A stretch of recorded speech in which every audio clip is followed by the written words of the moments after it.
見えるかな？見えるかな？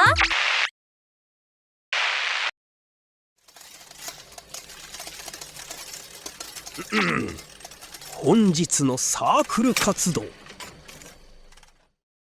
裏飯屋ホライミ部のリーダーシュウヤです。早速なんだけど、みんな呪物って聞いたことあります？呪いがかかったものとか、持ってると不幸になるものということで、今日のサークル活動テーマは最強呪物3選、あなたは最後まで見られますかです。今日はですね、なんと呪物を集めまくっているというすごい先輩がサークルに来てくれまして、その中からえりすぐりの最強な呪物を3つを見せてもらえることになりました。ちょっと怖いんですけど、一緒にドキドキしながら覗いていきましょう。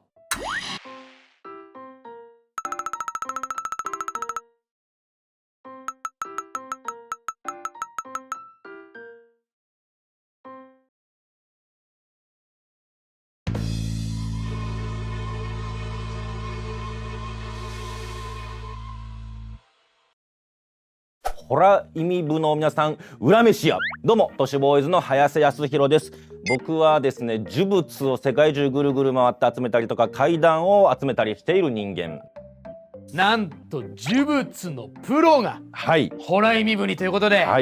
最強の3つを持ってきてくれたということで、そうです。で僕もコレクション今、リビングで100以上並べて、100以上新しく子供も生まれすごい生活してる。その中でもちょっとこれはっていうものを厳選して持ってきましたので、今度家行かせてください。いやぜひぜひ、めちゃくちゃ気になる。結構具合悪くしますみんな。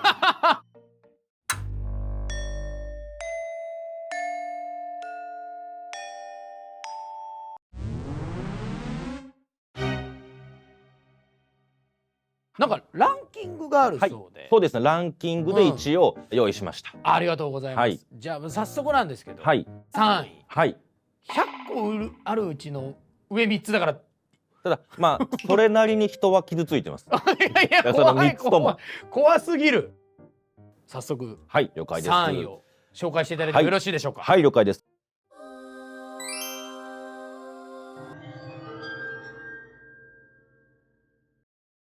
こちら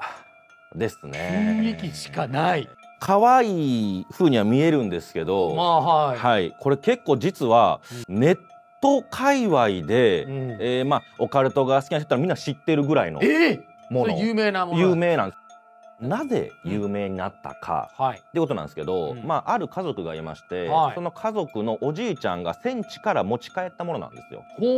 れお土産だよみたいな感じで、そしたら家族がみんなその耳の怪我をしていくんですね。でこう見ていくと、この猫ちゃんも耳削れてるんですよ。削れてますね。これと同じように耳がみんなおかしくなったり聞こえなくなったりとか、事故で耳だけグッと取れてしまったりだとか、いろいろあったんですよ。で恐ろしいから、もうこれ手元に置きたくないからっていうので、驚きなんですけどメルカリで売られたんですよ。ホビーで。メルカリホビーで売られて、でそれを見たネットのあるアカウントが、いやリアル特級呪物売るなよっていうので一言添えて、当時ですけどツイートしたんですよね。現在でいうポスト。そしたら、いやこれ恐ろしすぎるっていうのでバンバンこれ盛り上がっちゃって、ネットでかなり有名になったんですよ。なるほど。でそこで、あるYouTuber さんが、もしじゃあ俺これ買うよ、手に入れて検証するよってなったらどうする？もしこれが例えばですけどリツイートリポスト数が何本になったら俺本当に検証するからって言い出して、本当にそのリポスト数がぐっと上がっちゃって、じゃあ約束だし買うかって言って購入したんですよ。で家で生配信で、これが猫ちゃんですどうぞってやってたら、実際その彼がやっていた YouTube のアカウントがストップするんですよ。その後別の人の手に渡ってるんですね。その人っていうのがフィギュアを愛している方で、たくさんフィギュアがその部屋の中にあってめでているみたいな、実は呪いの人形を手に入れたんです。こう傷つけていて、じゃあ僕が検証しますよって言ったんですけど、その人の配信も途中で切れてなくなるんですよ。その後その最後に配信をした彼から僕の元に連絡があって、実は一番最初に告げた人間っていうのを配信をした後に耳が聞こえなくなっちゃって、僕の場合はフィギュアと一緒に可愛がってたんだけれども、仕事に行って帰ってきたらうちの子供が部屋で泣いててどうしたのって言ったら耳を押さえてて見てみたらもうひっかき傷で耳が血だらけやったって言うんですよ。獣の人間じゃなくて、いやこれ猫の呪いだと思って、家族もいるし家に置いとけないから林さんすいません引き取ってくれませんかって言われて、いや俺も家族おるっちゅうねんって思いましたけど、妻と2人で暮らしてるので当時子供がいなくって、じゃあまあいいですよ引き取りますって言って引き取ったんですよ。そしたら僕は何ともなかったんですけど、うちの妻が風呂入って髪の毛ドライで乾かしてる時にずっと耳元で叫ばれたりだとか、いろいろあったっていうものなんです。こちらが3位でした。いきなりすごいの来ましたけども、でそれでは続いて2位発表いたします。お願いします。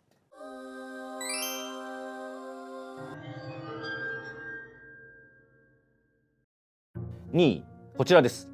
なんか箱のような、これも箱自体は実はあんまり関係がなくって、この中身が関係してるんですよね。昭和20年の話なんですけど、あるすごい大きい豪邸に住んでいた家族がいたんですよ。豪邸に、でそれっていうのが、商売がうまくいってたんですよね。だけれども周りの人はうまくいってないから恨まれていて、実はその家っていうのがうまくはいってるんだけれども子供が生まれてなかったんですよ。後継ぎがいないよなと思っていたら、ある姫だるまっていうだるまさんに髪の毛長くって顔が可愛らしい女の子の顔をしているっていう民芸品があるんですけど、手作りの姫だるまが送られるんですよ。子供を早く産んでくれよ可愛い子っていう、激励の意味で誰かが送ってくれたのかなと思って、そのだるまを並べて、で頑張っていったら子供が生まれて、わあよかった生まれたねって言ったら、その生まれてきた子供っていうのが双子やったんですけど、すぐ亡くなってしまったんですよ。でその後に奥さんが病んでしまって、子供産んだのにうまく長生きさせられなかったみたいな、じゃあ俺お前じゃなくて次愛人との子供を作って、その間に子供作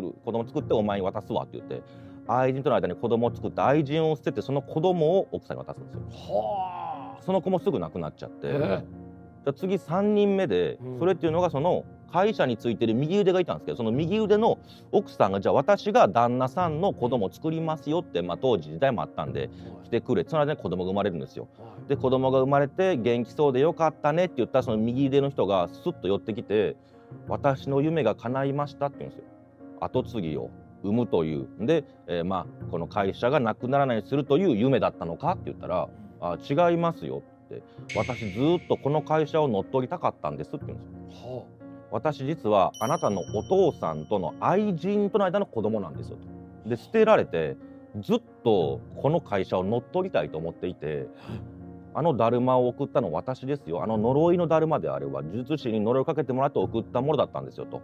だからみんな子供が死んでいったでしょ。だから今子供ができてよかったですね。でもこの子もすぐ死にますけどねって言って、その子供亡くなって、で旦那さんもおかしくなっちゃって、その右腕が乗っ取っちゃったんです本当に。会社を。そしたら会社を乗っ取ったその右腕と愛人、あと奥さんとの間に生まれた子供みんな死んじゃうんですよ。その死んじゃった時に姫だるまがぐらぐら動くんですって、喜んでるみたいに。自分が会社を乗っ取ったからこの家に起こりますようにって言ったから自分に来ちゃったんだと思ったらしいんですよ。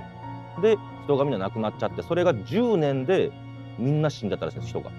で次にその豪邸を買いますっていう人が、この姫だるま怖いから封印してくんないかって言って、である術師に封印してもらったっていうのを聞いて、そのだるまくださいよって言いに行ったんですよ。で今は封印しているから大丈夫なんだけど封印は解かないでねっていうだるまです。これ開けていいんですか？一応この紙が封印で、その宗派でお札があるんですよ。それで封じてるっていう。なるほど。で開けていいの？分かんないです。怖すぎる。もう包んだままにします。包んだままで出していきますけど、こういうふうにまじないがちゃんとこう書かれたって筆で。すごい。ちょっと包んだままにします。開けてる。こういう可愛らしい。可愛らしいけどね。これを離しちゃダメって言ってましたね。そこにあるからいい。ここにあるからいいっていう断絶天地符っていう、もう数百年使っている、これは新しく作ってるんですけど、作り直してるんですけど、数百年続いてる宗派のまじないのなるほどっていうのがこれ2位ですね。これを超えるやつがあるこれ超えますってことですよね。はい、1位1位。じゃあお願いしていいですか。はい、では1位いきます。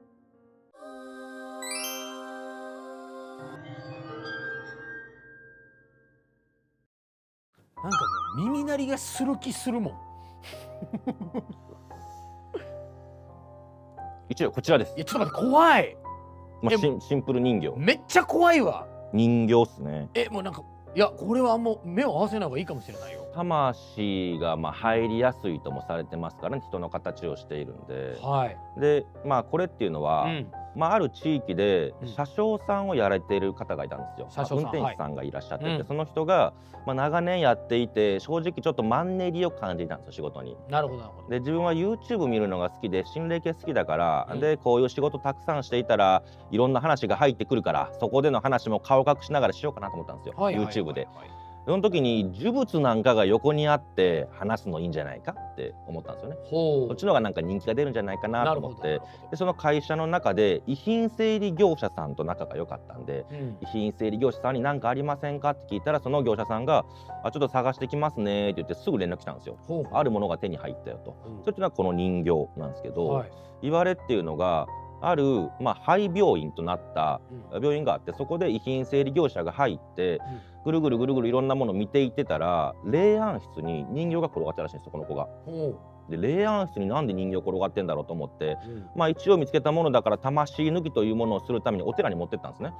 でお寺に持ってったらば、そのお寺のご住職に「いやこれ魂が入っちゃってるよ」と。で名前をつけた人間っていうのを呪いたいと思っている子だから、これは絶対名前とかつけてオーナーにならないでねって言って、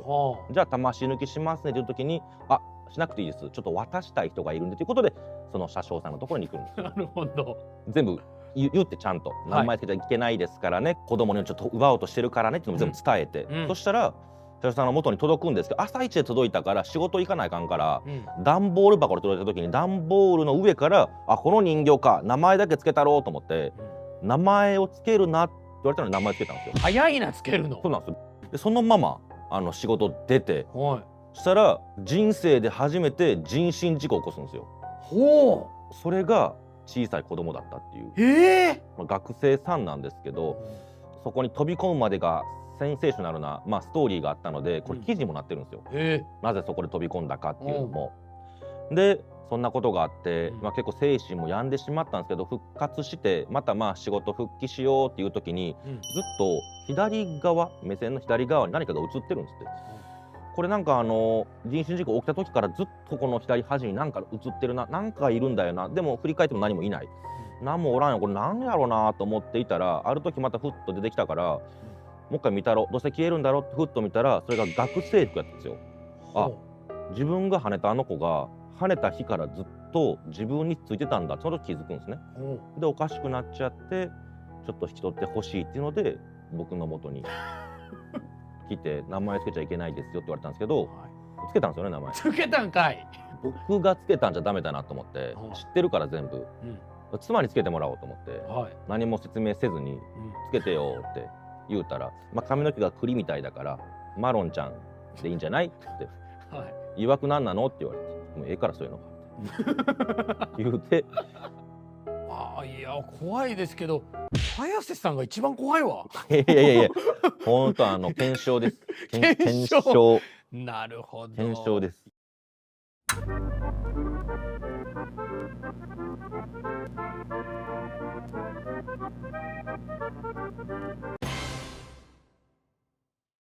いやその人形ちょっと目合わせない方がいいかも。人形そうですね、結構霊感あるみたいな人とよく会ったりするんですけど、やっぱおっしゃる通り、目ダメだよ、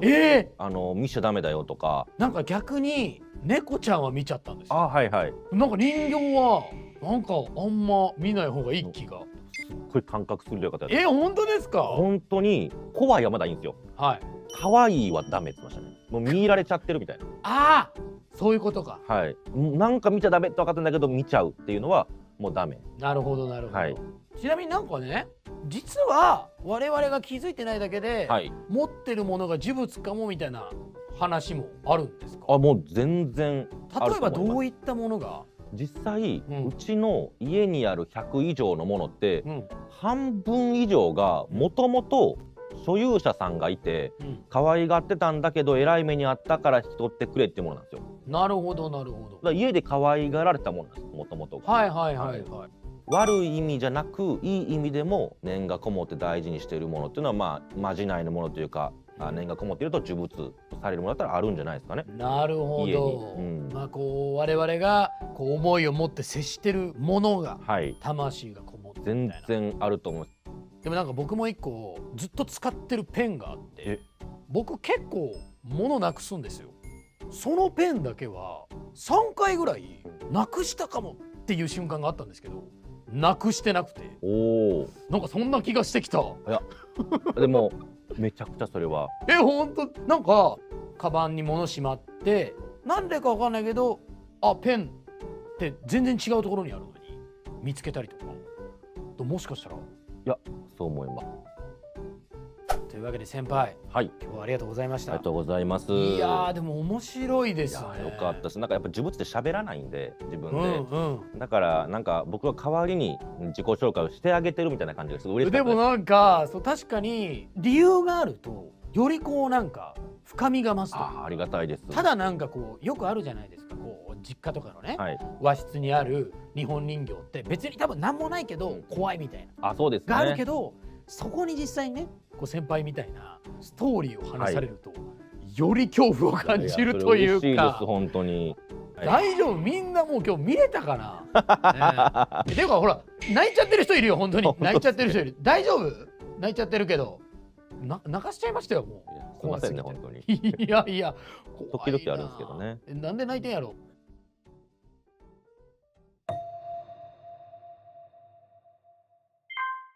いや、なんで泣いちゃったのか全然わかんなくって、なんか急に涙がバーって出てきちゃって、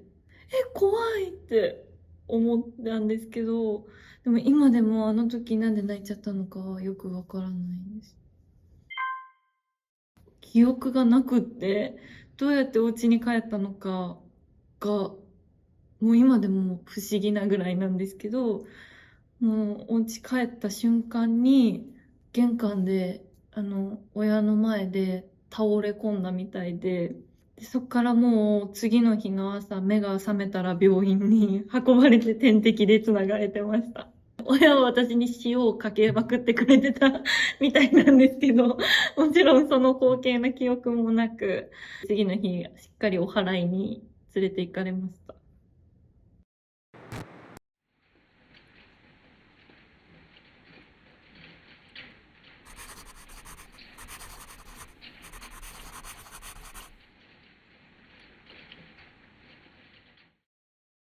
今日の活動はここまで。それでは最後にハッピーお祓いをやりたいと思います。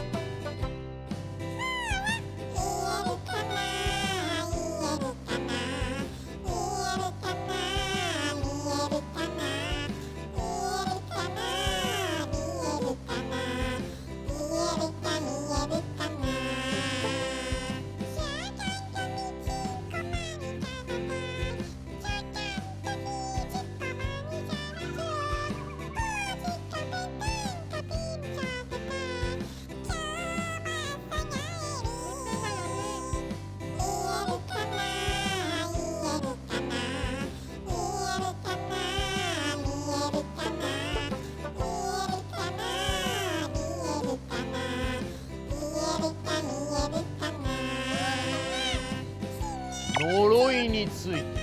実際にその呪いってやんわりしたイメージ。今回ちょっと僕行かしてもらったのが日本呪術協会というプロの人を呪う人たちだけが所属している協会があるんです。次回も身近な違和感を一緒に覗いていきましょう。それでは